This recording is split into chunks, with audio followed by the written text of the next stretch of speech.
Hi, Gwendolyn. Well, I guess that's how we know we're back, huh? Welcome back, everybody, to some more Doki Doki, or I read you a book with some pictures on it. So yeah, I decided I wanted to do a little bit more of this game. Now I'm gonna put it out there right now. I don't know if I'm gonna finish this game. A little while ago while I was streaming, a pretty big plot point was spoiled for me. And I'm gonna say what it is, alright? Spoiler alert if you've never played this game. This broad here hangs herself. Somebody told me that happens for no reason. Now people are telling me that it's still worth playing and there's more to it than that. Like there's different directions the game can go. I don't know what those directions are, so I guess I might as well try. Maybe we'll distance ourselves from this one, like push her away a little bit so it doesn't matter as much when it happens. There's a good chance I might do that, but then that might cause that to happen. Oh boy, I don't even know. So let's go ahead and continue. Yo, Sayori, looks like you are in a good mood today. I don't think she's gonna be for long. Next, looking a little stiff there, Sayori. I'm kinda hungry. Will you come with me to buy a snack? No thanks. Alright then. I guess I'll just go hang myself. That's not like you at all. I have my reasons. Why don't we take a look at your purse, Sayori? Why are there 28 tampons in there? Why that, all of a sudden? No reason, really. I just wanted to look at it. She fumbles with the latch and gets it open, then turns it upside down and lets its contents spill out onto the desk. Only 2 small coins fall out. That's what? 200 yen. That's good. That's enough. Wait, is this Japan? Where are we? Where am I? I knew it. Gwendolyn ain't paying for shit, dude. Which I agree. Don't pay for anything, Gwendolyn. You be your own woman. If you had enough money in the first place, you would have bought a snack before coming into the club room. So you're either not hungry and wanted an excuse to take a walk, or you plan to conveniently forget that you spent all your money so that I would lend you some. What a bad person. I can't believe she actually wanted to go with me just so I could pay for this shit. You should be hung up for these crimes. I give up. Don't make me feel guilty. If you feel guilty, that means you deserve to feel guilty. Just rip into her. Yuri suddenly giggles. I didn't notice that she was listening in. Her face is in her book as always. I think she noticed that we noticed that she was listening in. I wasn't listening or anything. Oh yeah, okay. Well, never mind then. This didn't make it seem more obvious or anything. It was just something in my book. Tell Gwendolyn to let me borrow some cash. Don't get me involved with that, Sayori. Besides, you should only buy what you can responsibly afford. I don't know if I agree with that. I'd say if you want a Lamborghini, you put yourself in debt. Who cares? Weren't we supposed to read another poem today? I think that's what happened, right? I can't really remember, to be honest. I did something bad and now had to accept the revolution. What? Retribution. That.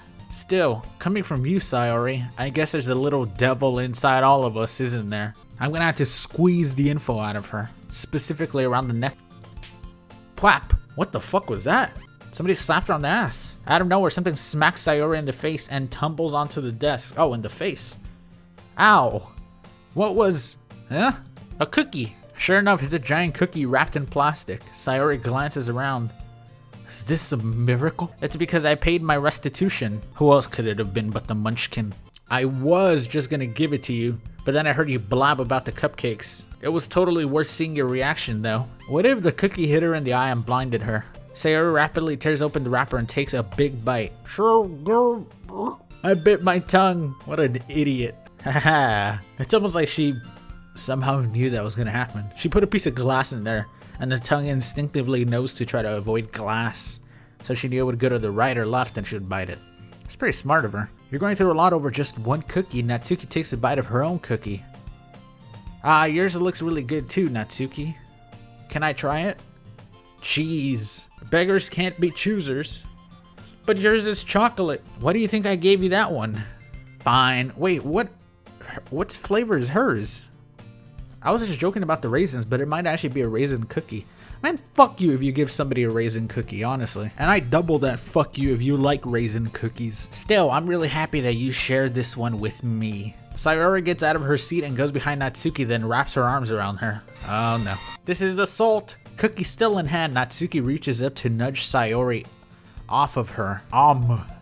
Sayori suddenly leans down and takes a bite out of Natsuki's cookie. Of course. Should have kept a close watch on that damn cookie. Mouthful, Sayori trots away to safety. Sayori slips on the wrapper and crack goes her neck. Monika, can you tell Sayori? Huh? Natsuki glances around.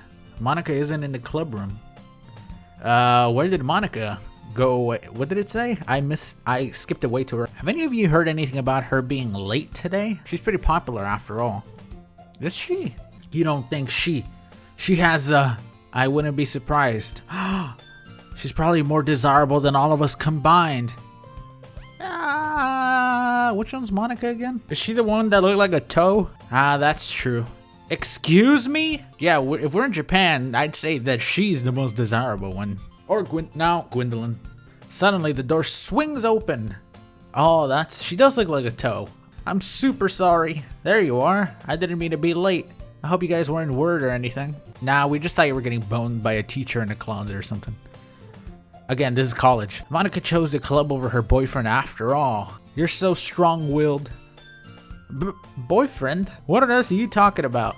Monika quizzically glances at me. Oh, never mind that. Why'd she look at me? Jealousy? Time to share poems again. Sayori somehow finished her entire cookie. Yuri is back to her book and Natsuki disappeared into the closet. Gwendolyn! Gwendolyn! It sounds like me when I'm dreaming. Sayori suddenly comes up to me. I'm gonna go get some supplies from another classroom. Wanna come with me? Supplies? What for? Well, you know, how the festival is coming up. Me and Monika were gonna make some posters and stuff. Again, didn't we discuss that this was gonna be a failure of a event? Nobody wants a literature club. Alright, let's go. Do we get a different scenery other than this classroom? Damn it, this exact same scenery. I follow behind as Sayori hums and skips around the classroom. Oops, she fell out of the window. What exactly are you going to do for the festival anyway? I'm not sure how you would make an event out of literature. Read the good book. Read a weasel manual out loud in their own tongue. No, I guess you don't want to kill everyone in the event. They'll figure it out. Me and Monika have it all planned. Don't you worry. We're gonna do a poetry performance. Ooh, a performance? Of what kind? Well, everyone is gonna take turns on stage and recite their favorite poems. Ah, that sounds kind of dull. Yep. Gwendolyn, you're not thinking about it the right way at all.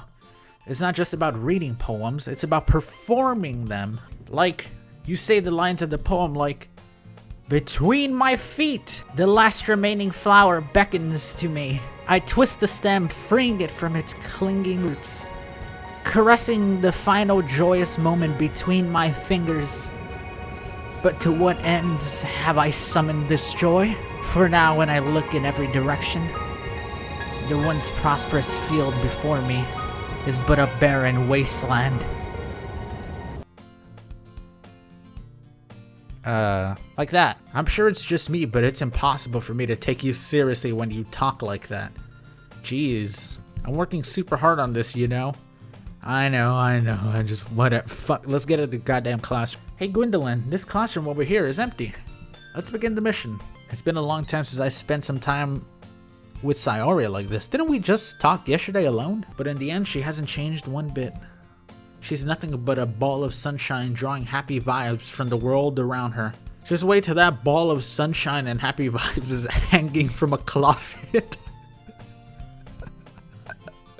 I wish nobody told me the goddamn spoiler, because that's all I can do is joke about it now. Fuck, man. It's gonna be nothing now. I don't know why I'm still doing this playthrough. In turn, it's just gonna make everybody hate me, because all I can do is make fun of it and joke around. Whatever. Who cares? People have already stopped watching this video anyways. I could turn into one of these chairs right now and nobody would say a goddamn thing in the comments. Sayori heads straight to the closet and I follow. Let's see what we have in here. Ooh, crayons? Sayori pulls a box full of crayons off the shelf. They're the best brand too! An old rope? Sayori starts pulling various crayons out of the box, reading the color names. Are they actually gonna make posters out of fucking crayons? They're gonna be like, the literature club is full of 12-year-olds? It's just gonna be a breeding hall for asses. Don't get distracted. We still need to find... Wait, I'm looking for my favorite color. Fine. Then at least move aside so I can look for the poster paper. I dropped them by accident. Ah! Sayori bends over and smacks her forehead right into the shelf. She falls to the floor and the crayons spill all over her lap. God, what an idiot. You okay? My forehead. Sayori clutches her forehead. That's just like you, isn't it? Come on, let me see. Since Sayori is sitting on the floor, I grab her by the waist and pull her out of the closet. You have to move your hands, Sayori. But it hurts. Just do it for a sec. Oh boy. I don't like this drawing. Where is it that she hit herself? On that metal shelf over there? Look at that gash. No, not that one, you guys. The fucking one on her head. Sayori slowly releases her hands from her forehead. I gently push her bangs to the side. Ow! There's a huge red mark in the center of her forehead. A bump is starting to form as well. I should find some ice.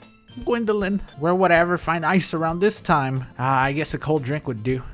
You don't have to. I'm fine with looking like a unicorn. I pat Sayori on the shoulder and run out to the hallway.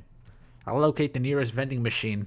What should I get? It doesn't really matter since it will be used as an ice pack rather than a drink. Get a coffee. But I know Sayori likes apple juice, so I purchased that one. I hand Sayori the bottle of apple juice. It's nice and cold. Sayori opens the cap and starts drinking from it. God damn it. It's for your forehead, idiot. Sorry, I forgot. She has brain trauma and CTE already? Jesus, man. I know. How hard did you hit your head? I'm asking myself that. She already thinks she's 91. Hey, Gwendolyn. This kind of reminds me of growing up, doesn't it? What do you mean? You know, when we used to play outside all the time. I would always try to keep up with you. You were kind of oblivious in some ways. Like I usually fell behind or had trouble climbing on the things you did. But sometimes when I tried to do things I couldn't, I would get myself hurt. I'd fall and scrape myself or get a bump, and I would start crying really hard, and you would rush over as quick as you could. You would try really hard to get me to stop crying. It was almost like you blamed yourself and were afraid of getting in trouble if someone found out. I just imagine him going, shut, grabbing her face really, quiet. Even though it really wasn't your fault at all, you know? Did I really do that? She's like, oh no, I was thinking of somebody else. My bad. That's a CT. Yeah. You don't remember? Come to think of it, maybe I do remember a bit. I guess I was always so focused on my games that I didn't pay enough attention to you. So in a way, it was my fault. Kind of like this time too. If I wasn't rushing you out of the closet, you probably wouldn't have hit your head. Gwendolyn. I don't think you realize it, but you're always thinking about other people. Even after all these years. We're 40 now, and we've been married for 8 years. What? Where's my car, Gwen? That's a goddamn CT again. Jesus, it's progressing faster and faster. And I don't really do this kind of thing all the time. I guess when it comes to you, it just feels natural. Before I even know it, I'm treating you like that. I guess that's what happens when you've been friends for so long. I'm so glad that nothing's changed between us. Do you think it'll be like this forever? If I'm honest to myself, there's no telling where we'll each end up for college or after that. I thought you were in oh shit, all this has been illegal. Well, I hope so. It's been this long already, right? I can't imagine you ever changing, so my hopes are up. Sayori has a whimsical expression in her eyes. We remain silent for a moment. She's so silly and clumsy on the outside that when I see her in deep thought like this, it makes me not want to disturb her. I guess we should go back. I don't want to worry Monika, you know? Good luck with that. Gwendolyn acts like he's known her for 15 years. Monika, I'm talking. Good luck with that. You know, Monika, she's always worried. That thumb. She's gonna see your forehead either way. Not if I hide it under my bangs. Speaking of bangs, Sayori hops up to her feet. Ah, she clutches her forehead again. Don't stand up so fast after hurting yourself. The CTE will flare up again. Well, I guess it's too late now. Anyways, let's go. Wait, did we find the paper and the crayons? I'm gonna be honest, I don't think we found it. Mission failed. Sayori plays with her bangs to try to hide the bump, but without much success. How big is this goddamn bump? She might actually look like a unicorn. Maybe that's why she hung herself. The CT flared up when she thought she was going to the bathroom. Good timing. I was just about to get ready to start sharing our poems. Oh yeah, I forgot we're supposed to do that. Sayori, your forehead. She's fine, don't worry about it. I was playing with the crayons and smacked my forehead to the shelf. What a happy expression. Yep, no silence for me. I have no words. I'm just shaking my head in disappointment. Even she knows. I'll just stay quiet. Well, anyway, of course. She wasn't gonna worry at all. She didn't care. She's like, maybe you should have fucking brained yourself harder, you idiot.